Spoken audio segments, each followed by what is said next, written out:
शहर के सबसे बड़े रईस सेठ द्वारका प्रसाद जी अपने बेटे अनिल का रिश्ता मांगने आए हैं। हाँ, उसे अपना घर जमाई बनाना चाहते हैं।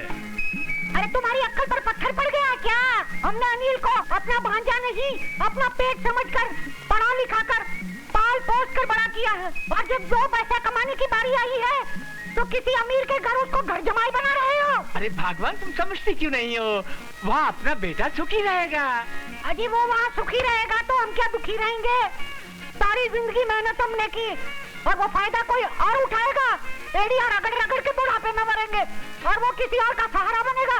जाओ जाओ कर इनकार कर दो। अरे इनकार करना उनका अपमान करने के बराबर होगा। अरे तो क्या उनके अपमान के लिए मैं अपनी जिंदगी तमाम कर दूं? मैं अपने कलेजे के टुकड़े को ऐसे नहीं छोड़ूंगी, अपने बच्चे को नहीं जाने दूंगी, अठन्नी तक वसूल कर डालूंगी। तुम हद से ज्यादा आगे बढ़ रहे हो। अरे क्या कर, तुम मार डालोगे क्या? अरे तुम हद से ज्यादा आगे बढ़ती जा रही हो। अरे क्या बात करते हो? माफ करना, आज जिंदगी में पहली बार तो मौका मिला है और तुम कहते हो हद से ज्यादा बढ़ती जा रही हूँ। मेरा घर भर जाने दो, मेरी पुट्ठी गर्म हो जाने दो, उसके बाद मेरे बच्चे को जाना है तो चले जाने दो। और पैसे किधर? और पैसे किधर? नहीं, बाद में लूंगा। जाओ, जाकर हाँ कर दो, मैं राजी हूँ। जाओ। सेठ जी, मैंने अपनी घरवाली को राजी कर लिया है। बहुत अच्छे। बस अब यूँ समझिए कि रिश्ता तय हुआ ही हुआ। साधुराम जी, मैंने आप लोगों की सारी बातें सुन ली है। ये 1 लाख रुपए का चेक है।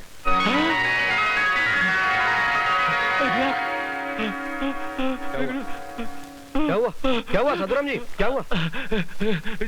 जी कुछ नहीं, बस बेटा दिल और घर से जुदा हो रहा ना, उसी गम में बस चक्कर आ गया। अरे जी, अनिल बेटा भी आ गया। नमस्ते। अरे नमस्ते से काम नहीं चलेगा बेटा, सेठ जी के पांव छूकर इनका आशीर्वाद लो। ये अपनी बेटी का रिश्ता तुम्हारे लिए लेकर आए हैं और हमने उसे मंजूर कर लिया है। चलो पांव छुओ। नहीं बेटे, जीते रहो, जीते रहो। साधुराम जी, मैं चलता हूँ। नमस्ते। हाँ बेटा, सेठ जी को बाहर छोड़ कर आओ। बेटा बैठो तुम, मैं चला जाऊंगा। ये सेठ द्वारका प्रसाद जी यहाँ क्यों आए थे? मैं बताता हूँ ना, वो अपनी बेटी मोना के लिए दामाद खरीदने आए थे। क्या? और इनको खरीद के चले गए। हाँ, ससुर जी ने 1 लाख रुपए में तुम्हें भेज दिया है। तुम उनके घर में घर जमाई बन के रहोगे मेरी तरह। मुबारक हो। घर जमाई? जय हो लक्ष्मी देवी, जय हो, जय हो।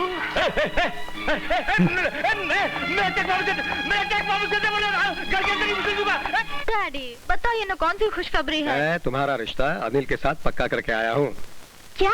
ये रहा आपका चेक। या ये 1 लाख रुपए का चेक मुझे खरीदने के लिए जो मामा जी को देकर आए थे वो लौटाने आया हूँ। मैं गरीब जरूर हूँ सेठ जी, मगर बिकाऊ नहीं हूँ। घर जमाई बनकर मेरी खुददारी को नीलाम करने वालों में से नहीं हूँ। नहीं बेटे, तुम शायद मुझे गलत समझ। आप मुझे गलत समझ बैठे। आपने शायद ये सोच लिया कि मैं दौलत की वजह से मोना से शादी कर रहा हूँ, लेकिन बेटे। डैडी, अनिल बिल्कुल ठीक कह रहे हैं। अपना चेक वापस ले लीजिए। अगर इन्हें यहाँ रहना मंजूर नहीं है तो मुझे ब्याह कर इनके साथ विदा कर दीजिए।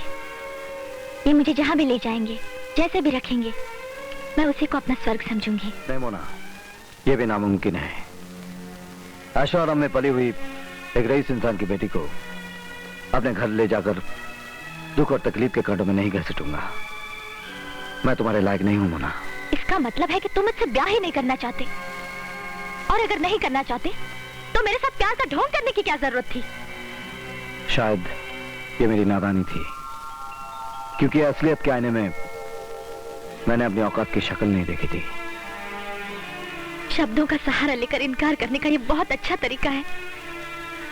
अनिल, अगर मेरी शादी जिंदगी में होनी है तो सिर्फ तुमसे होगी, वरना ये मांग जिंदगी भर सुनी रहेगी, क्योंकि किसी दूसरे का हाथ इस मांग को कभी नहीं छू सकता, कभी नहीं।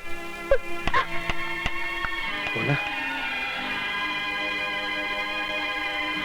सजीव, सजीव, सजीव, सजीव, बोली, मैं इसमें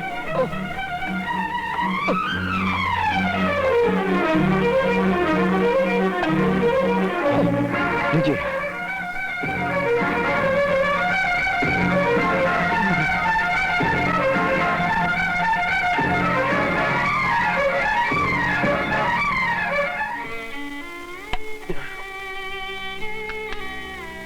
क्या हुआ सर जी?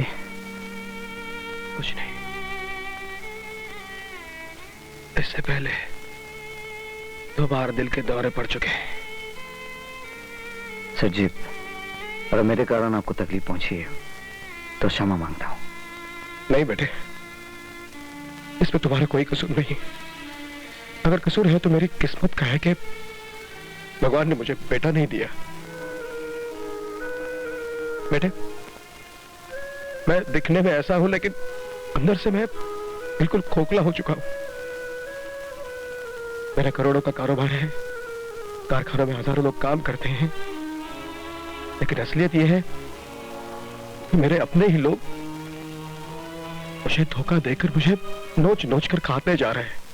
जानता हूं, और इस बीमारी की वजह से इन सारी जिम्मेदारियों को संभालने की अब मुझ में ताकत नहीं है बेटे।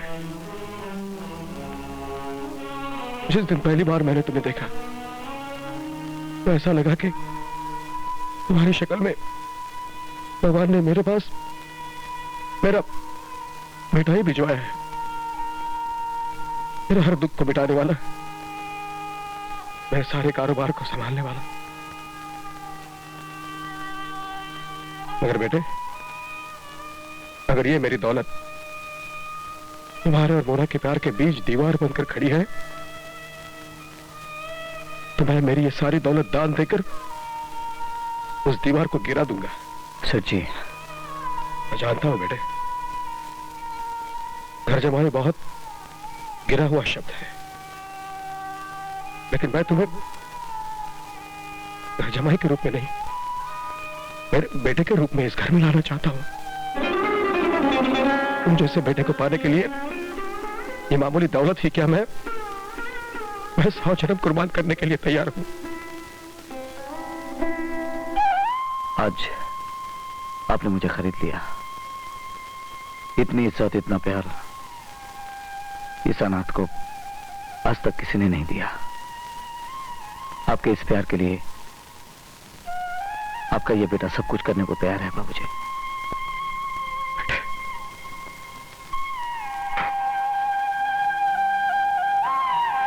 जीते रहो बेटे, जीते रहो।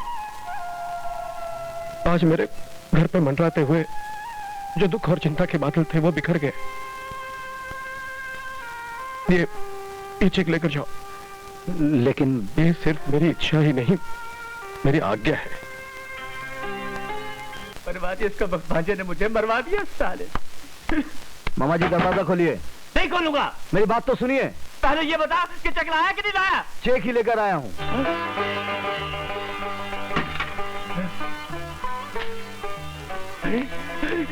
जय हो लक्ष्मी मां, जय हो जय हो जय हो।